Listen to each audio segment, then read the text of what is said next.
Hi, I'm Allie with the Potomac Bead Company, and I'm going to show you how to do our Grecian bracelet. The Grecian bracelet is going to be using 4 different types of seed beads, and some of these you can use alternatives for. This is a long twisted bugle. I'm also using in the slate gray.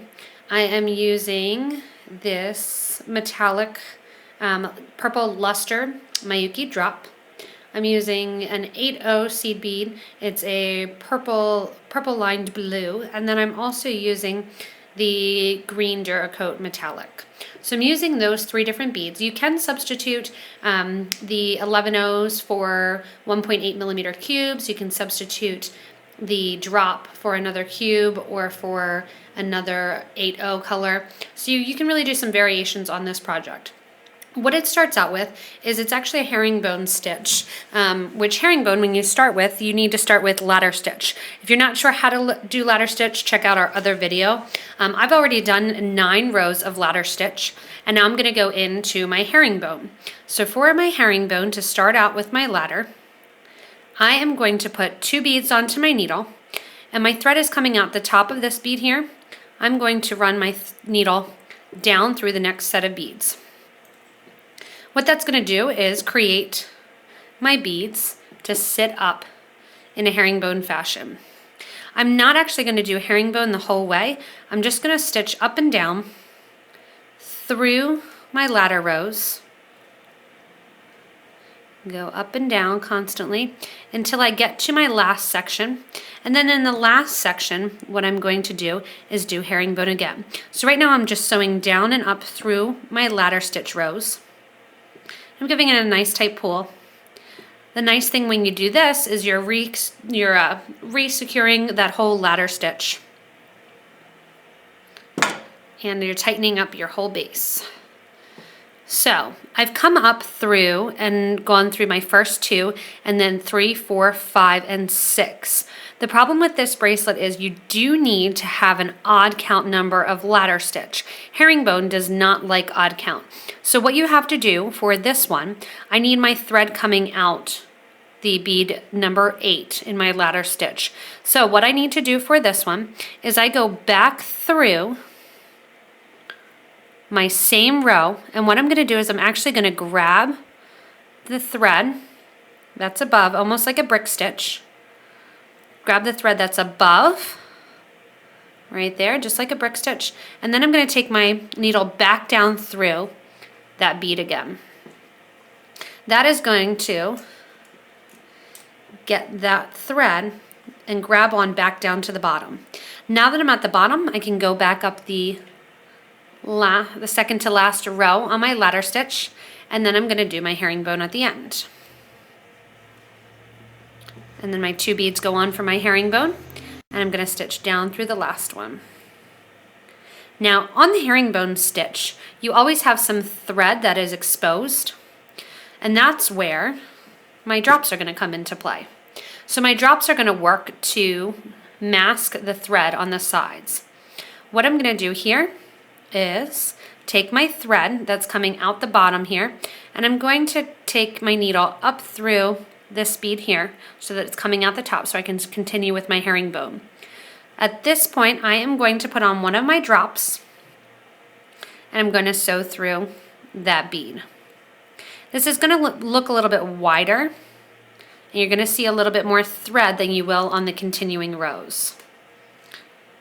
What you can do also if you want to is make your initial ladder stitch just 1 deep. So you will see a little bit of thread on the side of your project for this one. Now I'm going to start my herringbone row again. In herringbone, 2 beads go on. You come up 1 bead, 2 beads go on, you go down the next bead. So I'm going to put my 2 beads on of my 8-0 bead, and then I'm going to sew down through the next bead. At this point, I'm going to get to add another style of bead. I'm going to add my 11-0 seed bead, and then one of my twisted bugles, and another 11-0 seed bead. These are going to take the space of that gap that is left here in the middle, and it's going to lay right there. So if you lay that across, you can see exactly where you need to go. I'm going to continue again, just like if I was doing herringbone. I'm going to sew up through that bead there, add 2, and sew down through the next one. So up through, that pulls the bugle in tight. 2 more go on to my herringbone, and I'm going to go down that 8-0 and pull tight. With herringbone, you always want to make sure that your beads are sitting upright. Okay, now again, I'm on the side, and I'm going to have to go up the side here. So I don't want my thread exposed. I'm going to add one of my drops and let that fall down next to my project. Go up my herringbone row and take my needle up. And what this is going to do is get my first set done. And this project is very simple. It continues the exact same fashion. However, you're only going to add a twisted bugle every other time across. So for me right now, I know that I'm adding my twisted bugle when I'm coming down away from my tail. So to continue on with my herringbone, I'm going to add 2 more beads. So down through that next bead in line. And at this point, I am going to add on another one of my 11-0 seed beads. Go through the same twisted bugle, come out the twisted bugle, and make sure you're not coming out the 11. You're just coming out the bugle. After I come out the bugle on the other side, I am going to add another 11-0 seed bead.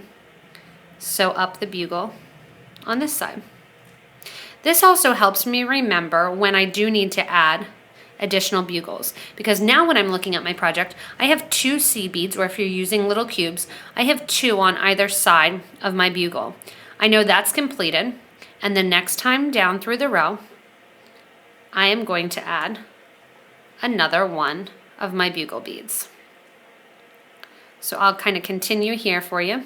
I continue adding 2 beads just for my herringbone, pick up a drop, so back up through that last bead that I put on. Make sure it's sitting tight.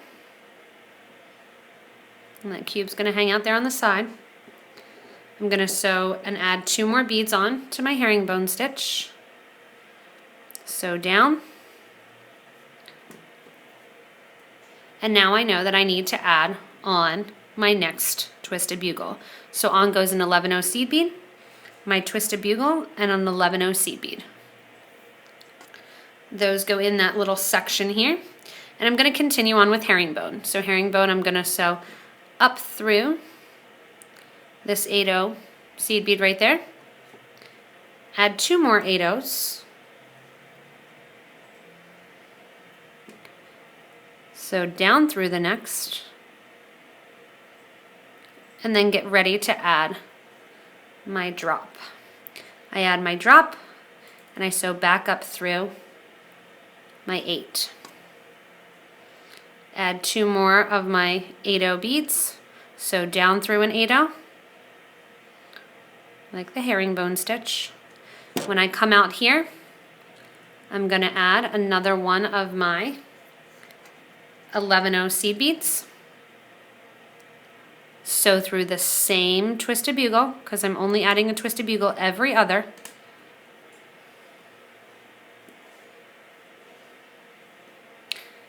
When I come out the twisted bugle, I add another 11-0, and I get ready to continue with my herringbone stitch on the sides. And you're just going to continue the stitch the whole way along to get your Grecian bracelet. So hopefully this is a fun new adventure for you. Try changing it up. If you do decide to use smaller bugles and you want to use the 6mm bugles, what you want to do is add a bugle every time. The twisted bugles are a little bit thicker, so they take up a little bit more space, and that's why I'm only adding them every other stitch. So you can use other bugles to do this. You can even change it up in the middle, use Tila's, use something else, and change up what beads you use on the sides as well. So have some fun, and hopefully you guys make lots of Grecian bracelets. They also look great as chokers.